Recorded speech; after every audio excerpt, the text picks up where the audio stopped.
زبور پہلی کتاب اور اس کا 21واں باب جو 13 آیات پر مشتمل ہے۔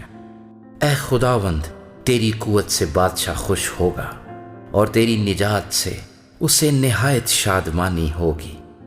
تو نے اس کے دل کی آرزو پوری کی ہے اور اس کے منہ کی درخواست کو نامنظور نہیں کیا، کیونکہ تو اسے عمدہ برکتیں بخشنے میں پیش قدمی کرتا اور خالص سونے کا تاج اس کے سر پر رکھتا ہے۔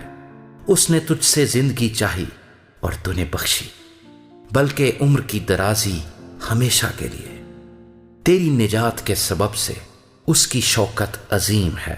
تو اسے حشمت و جلال سے آراستہ کرتا ہے، کیونکہ تو ہمیشہ کے لیے اسے برکتوں سے مالا مال کرتا ہے اور اپنے حضور اسے خوش و خرم رکھتا ہے، کیونکہ بادشاہ کا توکل خداوند پر ہے اور حق تعالیٰ کی شفقت کی بدولت اسے ہرگز جنبش نہ ہوگی۔ تیرا ہاتھ تیرے سب دشمنوں کو ڈھونڈ نکالے گا اور تیرا دہنا ہاتھ تجھ سے کینہ رکھنے والوں کا پتہ لگا لے گا۔ تو اپنے قہر کے وقت ان کو جلتے تنور کی مانند کر دے گا۔